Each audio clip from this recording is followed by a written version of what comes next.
யாருக்கெல்லாம் பசு மனம் அமைதோ, யானை மனம் அமைதோ, அவங்கெல்லாம் வாழ்க்கையில ஜெயிச்சுக்கிட்டே இருப்பாங்க.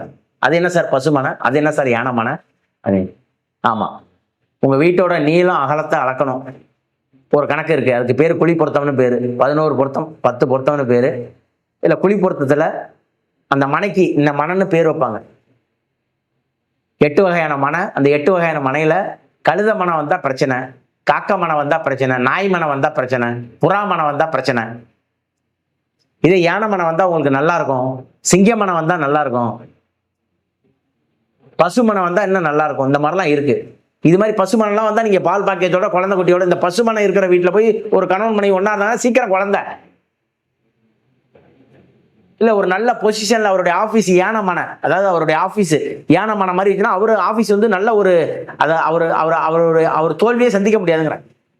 அவருடைய இடம் படுத்து ஏந்திரிச்சு போற இடம், அவர் தங்கி இருக்கிற இடம் யானை மனையா இருந்துச்சுன்னா அவர் வாழ்க்கையில எந்த எலெக்ஷன்லையும் எந்த ஒரு இதுலயும் எந்த ஒரு அரசியல் கட்சி வச்சிருக்காரு, ஒரு அரசியல்ல இருக்காரு, பொது சேவையில இருக்காருன்னா அவர் தோக்க மாட்டாருங்கிற. அரசியல்ல இருந்தாலும் உடம்ப கெடுக்க கூடாது சார். அதுக்கு பேர் தான் வீடு, அதுக்கு பேர் தான் வாஸ்து. இப்ப ரொம்ப பேர் அரசியல்ல இருக்காங்க, ரொம்ப பேர் வீடு கட்டுறாங்க. ஆனா அந்த வீடு வாங்கணுமோ இடம் வாங்கணுமே ஜெயிலுக்கு போயிடுறாங்க. ஒரு இடம் வாங்காம இருப்பாரு, ஒரு இடம் வாங்கினே ஜெயிலுக்கு போயிடுவாரு. ஏன் இதெல்லாம் உங்களுக்கு சொல்ல வரனா, அந்த மண்ணோட யார் பேர்ல இடம் இருக்கோ அந்த மண்ணோட எஃபெக்டை காமிச்சோம்.